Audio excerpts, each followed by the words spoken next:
महाराष्ट्र में मुख्यमंत्री की कुर्सी पर कौन काबिज होगा, इसको लेकर हाई लेवल मंथन जारी है। इसी बीच एकनाथ शिंदे को लेकर सवाल खड़े हो गए हैं।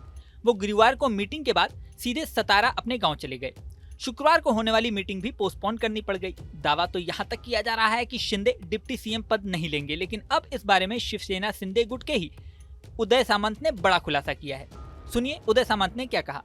सीएम साहब ने प्रतिक्रिया दी, आज नाराज है, सातारा गए ऐसी खबर आ रही है। नहीं, नाराज की जो न्यूज है, जो नाराजगी आप दिखा रहे हैं वो सूत्रों के हवालों से है। आज सुबह 5 बजे तक हम एकनाथ शिंदे साहब के साथ थे। कल वो वापस आ जाएंगे और ऐसा नहीं है कि मीटिंग आज सिर्फ फिजिकली हो जाती है, वीसी पे हो जाती है, मोबाइल पे बात हो जाती है।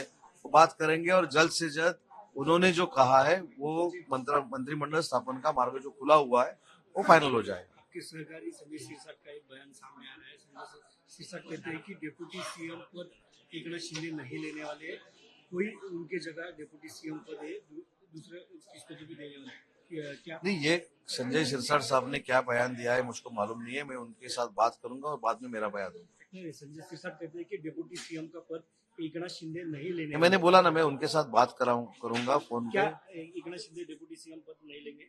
अरे मैं उनके साथ बात करूंगा ना। उन्होंने सरकार में रहना ही हमारी जरूरी है, ये मेरा जो कहना है मैं बोल रहा हूँ। क्या सीएम जो अभी एकनाथ शिंदे वो मंत्रिमंडल में डिप्टी सीएम का हिस्सा? मैंने यही बोला कि हमारी वो जरूरत है। इसके अलावा दिल्ली में एनडीए नेताओं की बैठक के बाद शिवसेना के वरिष्ठ नेता उदय सामंत ने यह भी कहा कि गठबंधन में कोई भी असंतोष नहीं है। महायुति में दरार की खबरें बिल्कुल गलत हैं। बैठक सम्मान पूर्वक आयोजित की गई। सामंत ने कहा कि करीब 60 विधायकों ने सामूहिक रूप से एकनाथ शिंदे को उप मुख्यमंत्री के रूप में देखने की इच्छा व्यक्त की है। उन्होंने इस बात पर भी जोर दिया कि इस मामले में आखिरी फैसला खुद एकनाथ शिंदे ही लेंगे। सामंत ने यह भी कहा कि हम सभी विधायकों ने अपनी मांग एकनाथ शिंदे के सामने रखी है कि उन्हें सरकार में कोई पद संभालना चाहिए, क्योंकि सब उन्हीं के आधार पर चुनाव लड़ रहे थे। वो हमारे नेता हैं, उन्हें सरकार में होना चाहिए। अब उनकी इच्छा क्या है, इस पर लगातार विचार कर रहे हैं। उन्होंने कहा, हालांकि अभी एक बार फिर से देवेंद्र फडणवीस, एकनाथ शिंदे और अजीत पवार की मीटिंग होनी है। इसमें गहराई से मंत्रिमंडल पर चर्चा होगी, लेकिन हम चाहते हैं कि एकनाथ शिंदे सरकार का हिस्सा बने। उधर शिवसेना के सांसद नरेश महास्के ने कहा है कि कल यानी गुरुवार को तीनों गुट बीजेपी, शिवसेना और एनसीपी की बैठक हुई थी और सभी नेताओं ने अमित शाह से मुलाकात की थी। इसमें महाराष्ट्र के विकास पर चर्चा हुई है, कोई सीट या पद मांगने पर चर्चा नहीं हुई थी।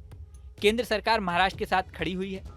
एकनाथ शिंदे पहले ही कह चुके हैं कि सीएम की कुर्सी में कोई इंटरेस्ट नहीं है। जो महायुति के नेता फैसला लेंगे, शिवसेना उनके साथ होगी।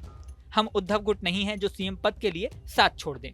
अब इन बयानबाजी के बाद महाराष्ट्र की राजनीति किस ओर जाती है, इस पर जनता की निगाहें लगी हुई हैं। इस वीडियो में फिलहाल इतना ही, लेकिन जाने से पहले सबसे जरूरी बात, हमारे चैनल न्यूज नेशन को आपने सब्सक्राइब नहीं किया है तो सब्सक्राइब कर लें। इसी के साथ स्क्रीन पर दिख रहा बेल आइकन प्रेस कर दें, जिससे हमारे नए नए वीडियोस की नोटिफिकेशन आपको मिलती रहे। मिलते हैं नेक्स्ट वीडियो में, बने रहें न्यूज नेशन के साथ। न्यूज नेशन अब व्हाट्सएप पर खबरों की ताजा अपडेट के लिए न्यूज नेशन के इस QR कोड को स्कैन करें।